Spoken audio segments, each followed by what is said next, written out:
I want to talk now about this news, this Jim Ryan news. If you guys haven't heard, Jim Ryan, who is the CEO, or was, I should say, the CEO of Sony, has stepped down, from the company. And it's leaving a lot of people wondering what the hell is going on. Like, what's transpiring? Why did he step down? Now, he put out a statement, He put out a statement saying that the reason he decided to leave is because he was living in Europe and he was working in the US, and I guess he couldn't handle it anymore. His cup runneth over, so to speak, so he just wasn't able to continue to do that. And he wanted to, you're a CEO of a huge company like that. You're making bank. You're making a lot of money. He's been the CEO, I think, since 2019. He's been with the company for 30 years. I think he started in 1994. So he's been with the company for this whole time. And now he's leaving. Now, if you go to Twitter, I don't call it X, fuck X, I call it Twitter. If you go to Twitter, it's crazy. The memes are just ridiculous, man. But everybody seems to be happy and ecstatic about this move.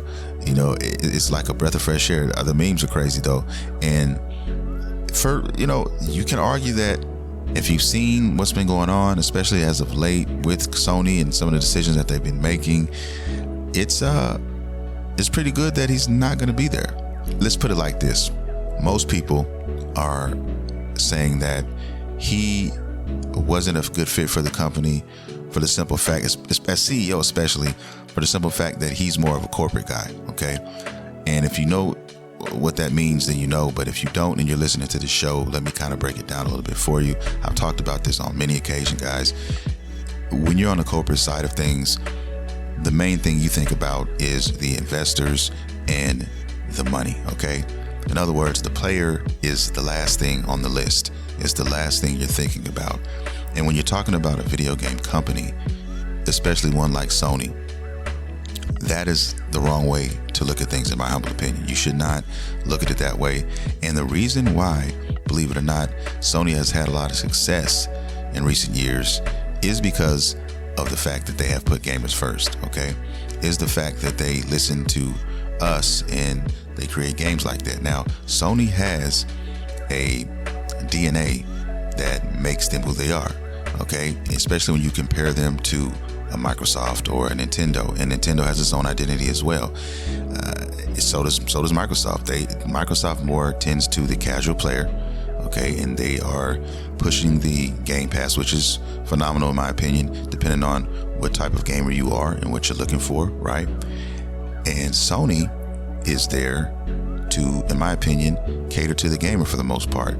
They like to make blockbuster titles. They like to do their first party games, and they like to be unique with their approach to that type of thing.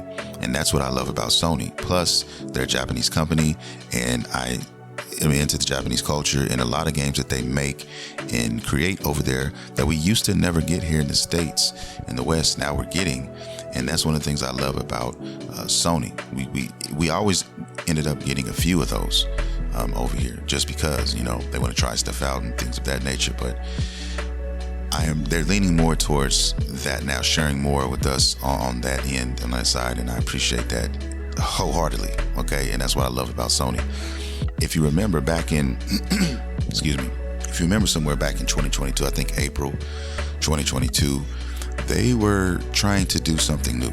They wanted to take another approach, and the approach they wanted to take was creating a whole lot of paid service games. I think they said they were going to do like 10 plus, paid service games, live service games coming. They're working on this, and that pissed a lot of people off. That rubbed a lot of people the wrong way, me included, if I'm being totally honest with you guys, because live service games, in my opinion, are kind of trash, if I'm being honest. Now, don't get me wrong, there have been some that come out and actually really shine, but if you're talking about a percentage on how that operates, you're going to be in for a hell of a ride, Maybe 1 out of 10 games, if that, come out and have that type of impact when you're talking about live service games, right?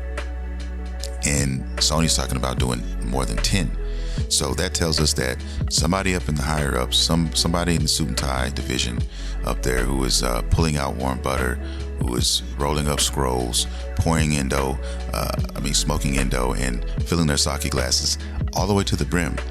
They're making these type of moves that you have to be if you're deciding to go completely do a 180 on what made a company successful up to this point.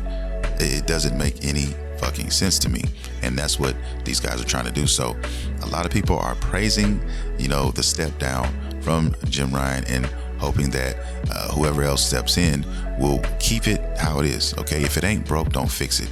I mean, you hear that term a lot of the times, and I think they should stick to that. What they've been doing. Okay, Sony is keep your identity. They have an identity. They know who they are, and let's just roll with that.